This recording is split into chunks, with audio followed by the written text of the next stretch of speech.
મારી પત્ની એક સાધુની ભક્ત બની ગઈ કારણ કે તેનાથી અમને ફાયદો થયો હતો.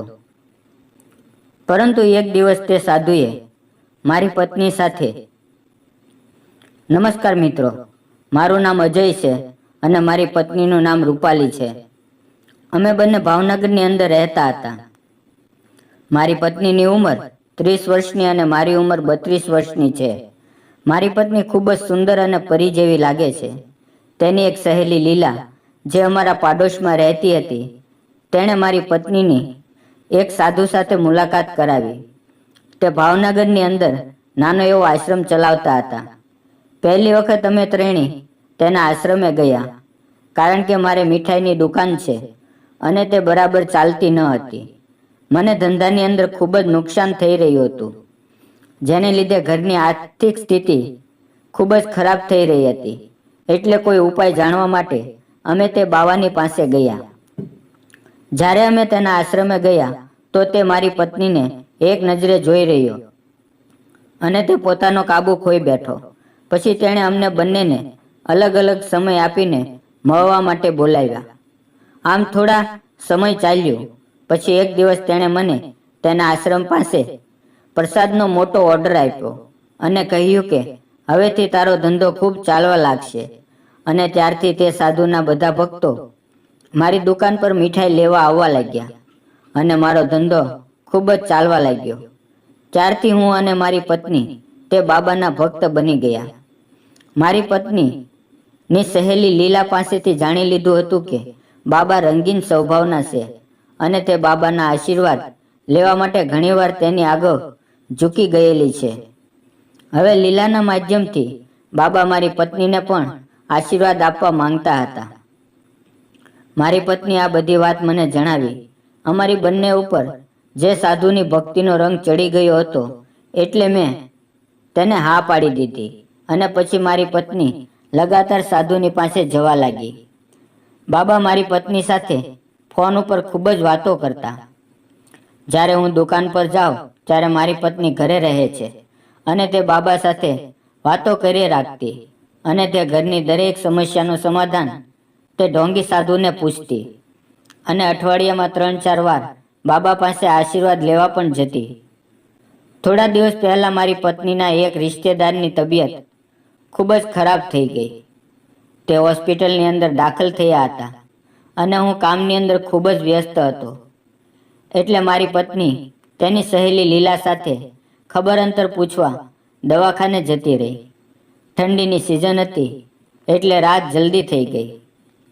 જ્યારે તે દવાખાનેથી પાછી આવી રહી હતી ત્યારે તે બાબાનો ફોન આવ્યો અને કહ્યું કે તું અને તારી સહેલી મારી સાથે જાત્રા ઉપર ચાલો, મારા ગુરુ તમને મળવા માંગે છે.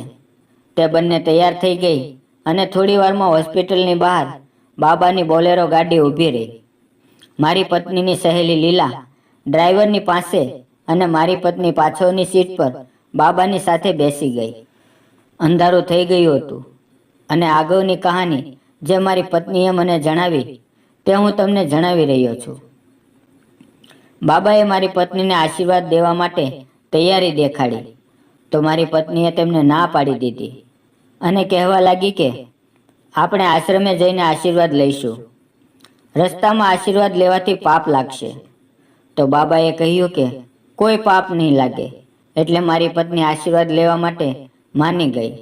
સડક એકદમ વિરાન હતી અને ડ્રાઈવર આરામથી ગાડી ચલાવી રહ્યો હતો અને તેની સહેલી ડ્રાઈવર સીટ પાસે બેઠી હતી. તે ક્યારેક ક્યારેક પાછળ ફરીને જોઈ લેતી. પછી ડ્રાઈવરે બાપુએ કહ્યું કે ગાડી હોટલ ઉપર રાખી દે અને ત્યાં સુધી તું ગાડી ધીરે ધીરે ચલાવજે. ગાડીની સ્પીડ ફક્ત 20 કિલોમીટરની કરી નાખી અને તે ધીરે ધીરે ગાડી ચલાવવા લાગ્યો. પછી મારી પત્ની બાબાના આશીર્વાદ આપવાના ઓજારની પૂજા કરવા લાગી અને આશીર્વાદ લેવા લાગી. બાબાનો અને મારી પત્નીનો અવાજ સાંભળી તેની સહેલી અને ડ્રાઈવર ખૂબ જ ખુશ થઈ ગયા. ત્યાં સુધીમાં એક હોટલ આવી ગઈ હતી. હોટલ પાસે ગાડી ઊભી રાખી અને ડ્રાઈવર ગાડીનું બોનેટ ખોલીને ઊભો રહી ગયો અને તે ગાડીને રિપેર કરતો હોય એવો દેખાવ કરવા લાગ્યો.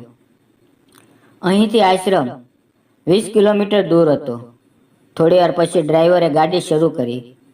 બાબાએ મારી પત્નીને ગાડીની અંદર જ 2 વાર આશીર્વાદ આપી દીધા. જ્યારે તે ઘરે આવી ત્યારે તે ખૂબ જ થાકી ગયેલી હતી. તે બરાબર ચાલી પણ શકતી ન હતી. ત્યારે મેં તેને પૂછ્યું કે તને શું થયું, પરંતુ તે કાંઈ બોલી નહીં અને બપોર સુધી સૂઈ રહી. મેં તેને ખૂબ જ મુશ્કેલીથી ઉઠાડી અને જમવાનું આપ્યું. તેણે મુસાફરીનો થાક છે એવું બહાનું બનાવ્યું. બીજે દિવસે બાપુનો ફોન મારા પર આવ્યો અને તેણે મને આશ્રમ ઉપર બોલાવ્યો. જ્યારે હું તેની પાસે ગયો ત્યારે તેણે મને આખો કિસ્સો સમજાવ્યો અને મને સારી વાત સમજાવવા આવી ગઈ. પરંતુ મિત્રો, આજે પણ અમે તે બાબાના ભક્ત છીએ અને તેની કૃપાથી અમારો બિઝનેસ ખૂબ જ સારો ચાલે છે અને ઘરની બધી પરેશાની ખતમ થઈ ગઈ છે. હવે મેં બાબાના આશ્રમની પાસે એક બીજી મીઠાઈની દુકાન ખોલી છે અને તેના ભક્તોની ભીડ મારી દુકાને ખૂબ જ રહે છે. મને એવું લાગે છે કે મારી પત્નીનો અડફો બાજરો ભરવા માટે નથી. તમને કેમ લાગે છે? વિડીયો પસંદ આવ્યો હોય તો વિડીયોને લાઈક અને ચેનલને સબસ્ક્રાઈબ કરજો. ફરી મળશું નવા વિડીયોની અંદર. ત્યાં સુધી આવજો. વાર્તામાં આવેલા નામ, પાત્ર અને ઘટના ફક્ત કાલ્પનિક છે. તેનો કોઈ પણ વ્યક્તિ સાથે સંબંધ નથી. આ વાર્તા મનોરંજન માટે બનાવવામાં આવેલી છે. ફરી મળશું. ધન્યવાદ.